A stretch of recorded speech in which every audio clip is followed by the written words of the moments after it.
Ngayong araw na ito, ang pag-uusapan natin ay mananambal. Congratulations also. Ano ito? Ang mananambal po ay tungkol sa sinasabi po nating faith healers dito sa ating bansa.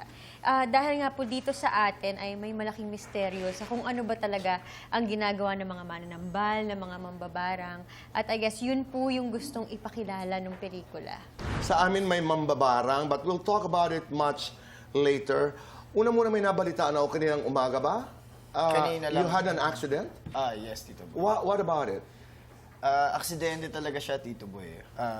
Hindi naman natin may iwasan kahit na gaano natin kabisado yung mga gamit natin, yung mga pansarili natin gamit, sasakyan o di talaga natin kabisado yung disgrasya sa kalsada. So, ayun, nangyari siya and ginawa ko naman lahat para masettle lahat ng dapat isettle bago ako pumunta dito.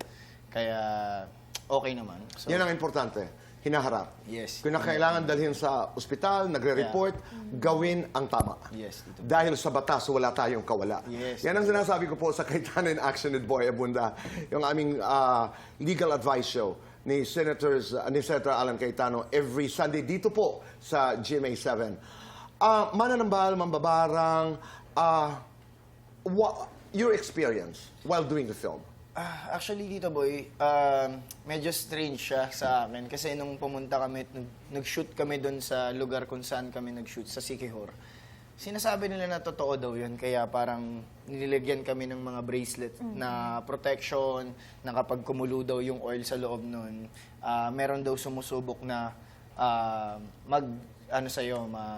manakit o kung ano man. So, medyo, syempre, kakabahan. Siyempre, oo. Pero yung experience naman namin doon, wala naman. Mababait yung mga Hindi naman tao. kumulo. Hindi naman. Hindi That's po oil, kumulo. di ba? Yes, oil po siya. Many years ago, I did a story on Siquijor. Ganun din. Pero, yun nga, nauunahan ka minsan ng kaba, ng takot. Di ba? How was it? No, in the trailer, wow, there's a beautiful shot na dumaan ka lang. Parang, nakakatakot ka sa mananambal? How much can you tell us? Ayoko mag-spoil masyado, Tito Boy, because I would like the performance to speak for itself po, no? Pero, But that's a beautiful shot. salamat po. Napaka, Salamat di ba? po. Yes. Maraming salamat po. Si Alma po dito ang talagang, siguro ang layunin lang po niya ay kung ano ba ang gusto niyang sundan. Gusto ba niyang sundan ng pangarap niya o gusto ba niya sundan ng nanay niya? Wow. Pangarap niya, nanay niya, ang kasagutan niyan ay malalaman natin sa pelikulang Mananambal. Opo. What do you play here? Ako po si Liam. So, isa ako sa grupo namin nila Jeric. Ako yung breadwinner sa pamilya namin at isa sa mga gustong i-content yung lugar kung nasaan sila, Bianca. Yung pag-usapan yung mananambal. Kung ito ba ay masama o kung ito ba ay mabuti. Kung sino ang may kakayanang gumamot, ay meron ding kakayanang Gawin ang kabaligtaran. Mambarang. yung kabaligtaran, no? Yes, Tito Boy. Medyo yun ang nakakatakot. Pero matagal ko na pong naririnig ito. Naging bahagi po ito ng kultura ng Pilipino. Kaya ang nakakaganda dito sa mga pelikulang ganito ay we need to talk about this. We need to elevate the conversation para ma-appreciate natin kung saan mga nanggagaling ito. And because of this film, kayong dalawa ay nanalo in an international award-giving body, Jinseo Arigato International Film Festival. Congratulations. How does it Salamat po. feel? Sa totoo lang, Tito Boy, hindi rin namin nakalain na magkasama kami at mananalo kami doon. Yes.